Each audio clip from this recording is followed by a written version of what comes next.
बिस्मिल्लाहिर्रहमानिर्रहीम। अस्सलाम वालेकुम। I hope you will be fine and happy.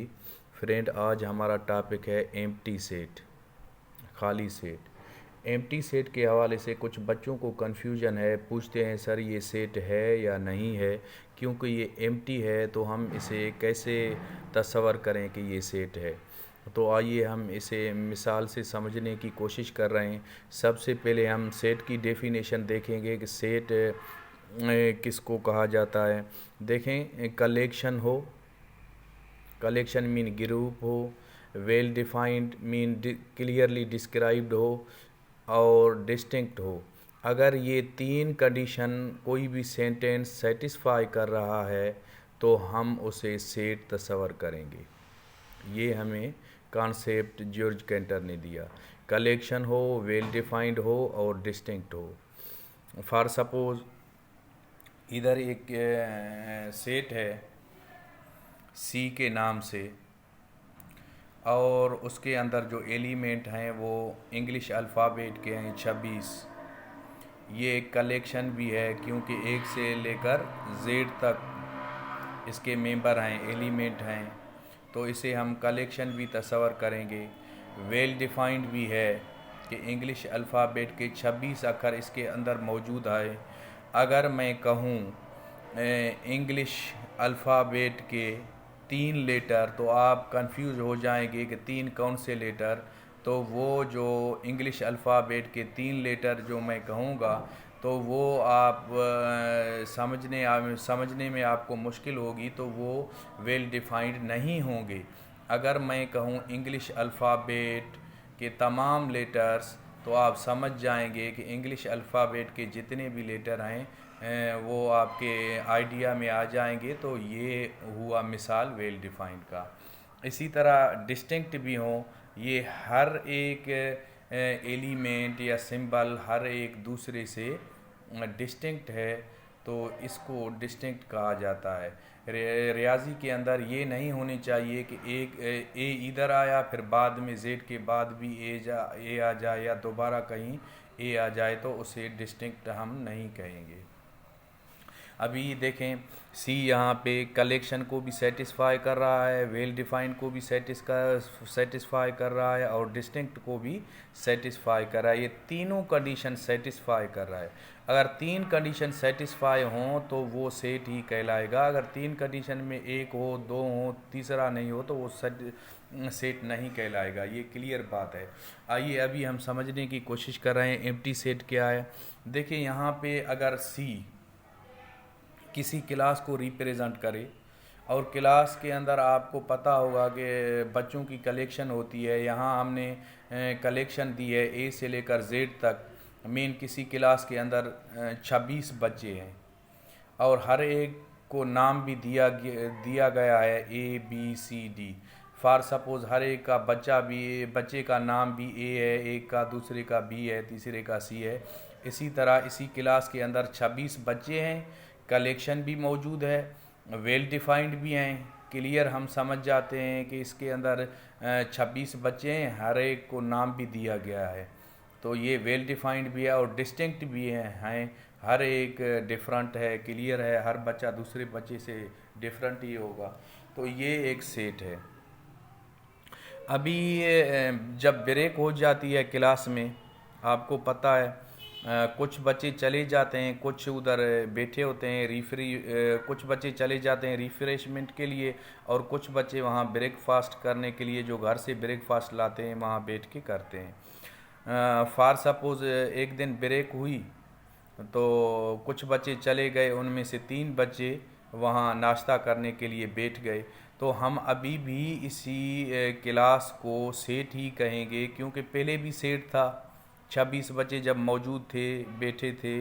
अभी कुछ बच्चे चले गए, 3 बच्चे वहाँ नाश्ता कर रहे हैं, बैठे हुए हैं, अभी भी ये सेट ही कहलाएगा। ठीक इसी तरह दूसरे दिन ब्रेक हो गई तो कुछ बच्चे चले गए, तकरीबन चले गए, एक बच्चा वहाँ बैठा हुआ था, वो नाश्ता कर रहा था। अभी भी ये सेम क्लास जिसकी हम जिक्र कर रहे हैं दूसरे दिन भी, वो क्लास अभी भी सेट कहलाएगी। ऐसे नहीं कि वो क्लास अभी सेट नहीं होगी। सुबह से जिसमें बच्चे बैठे हुए थे तो ये सेट था, अभी कुछ बच्चे चले गए तो ये सेट नहीं होगा। ये अभी भी सेट है क्योंकि बच्चे उसके अंदर मौजूद थे, हमने उसको क्लास का नाम दिया, कलेक्शन भी थे, डिस्टिंक्ट भी उसके अंदर, डिस्टिंक्ट को भी सेटिस्फाई कर रहा था, वेल डिफाइंड को भी कर रहा था, कलेक्शन को भी कर रहा था। तो अभी उसके बच्चे चले गए, एक बच्चा बैठा है, तो ये क्लास अभी भी सेट कहलाएगा। इसी तरह तीसरे दिन जब ब्रेक हो गई तो सारे बच्चे चले गए, क्लास खाली हो गया, तो अभी भी यही क्लास सेट ही कहलाएगा।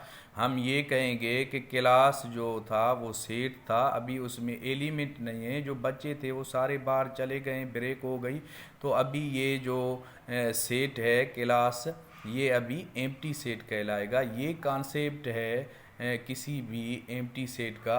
ये जो है 7 क्लास के जो STBB बुक है, सिंटेक्स्ट बुक बोर्ड जामशोरो वालों की, उसमें वाज़े ये लिखा हुआ है, सिंध गवर्नमेंट का बुक है, उसमें ये चीज़ लिखी हुई है, when there is no student in the classroom, जब क्लासरूम में कोई बच्चा नहीं होगा, we say that the classroom is empty, हम कहेंगे कि क्लासरूम खाली है। सिमिलरली इसी तरह when there is no element in a set, जब सेट के अंदर कोई एलिमेंट नहीं होगा, we say that the set is empty, हम कहेंगे कि सेट खाली है। In sets the word empty is used, set के अंदर जो वर्ड एम्प्टी यूज़ होता है, सेम सेंस, उसकी वही सेंस होती है as we used in our daily life, जो हम अपनी रोज़ानी ज़िंदगी में इस्तेमाल करते हैं। मिसाल है, इसका कहने का ये मतलब है, हम अभी देखें किसी चीज़ की एग्जिस्टेंस होती है कभी, तो वो कभी ख़त्म भी हो जाती है, डिड्यूस्ड भी हो सकती है, रिड्यूस भी हो सकती है, तो इसमें तो कोई ऐसा इशू नहीं है। अभी देखें, इसकी मिसाल हम इस तरह भी दे सकते हैं, अभी घर के अंदर हमने एक टी सेट लाया, उसके 6 कप्स थे, हर एक को हमने नाम 1 2 3 से रखा उसका, 1 2 3 4 5 6, ये 6 कप्स हैं, हमने टी सेट लाया, इस्तेमाल करते करते 3 टूट गए बच्चों के हाथों से, तो 3 बच गए, अभी वो भी टी सेट कहलाएगा। इसी तरह कुछ दिनों के बाद फिर 2 टूट गए तो 1 बचा, हम इसको भी टी सेट कहेंगे कि टी सेट में एक एलिमेंट है, दूसरे ब्रेक हो गए। तीसरे दिन कुछ दिनों के बाद ऐसे कोई ऐसा वक्त आएगा वो एक भी टूट जाएगा कि हम कहेंगे टी सेट खाली है।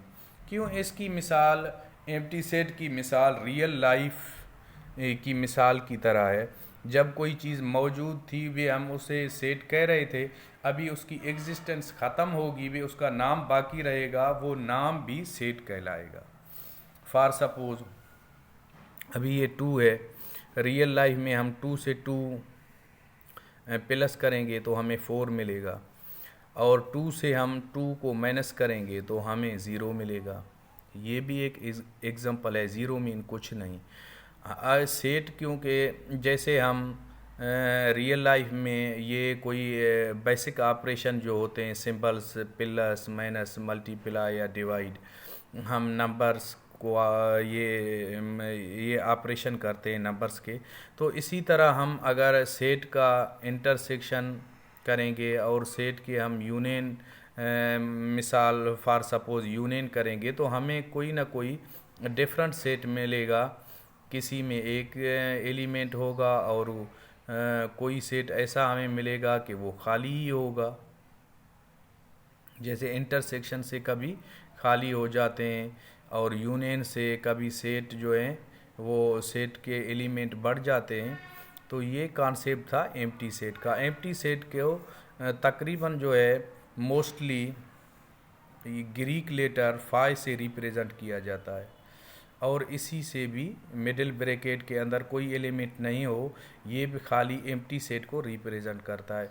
अगर इसके अंदर हम फाई लिखेंगे तो ये एम्प्टी सेट नहीं कहलाएगा, क्योंकि इसके अंदर एक सिंबल मौजूद है, हम कहेंगे ये इसके अंदर एक एलिमेंट है। तो ये नोट करना, ये 5 लेटर से रिप्रेजेंट किया जाता है या सिर्फ और सिर्फ मिडिल ब्रैकेट से ऐसे रिप्रेजेंट किया जाता है कोई भी खाली set, empty set. Empty set को और नाम से भी पुकारा जाता है। फॉर एग्जांपल एम्प्टी सेट को हम नल सेट भी कह सकते हैं और वाइड सेट भी हम कह सकते हैं। बुक्स के अंदर इनके मुख्तलिफ नाम से इसको लिखा गया, कभी एम्प्टी सेट, कभी नल सेट, कभी वाइड सेट कहा गया। ये फ्रेंड कॉन्सेप्ट था एम्प्टी सेट का। I hope you will be clear.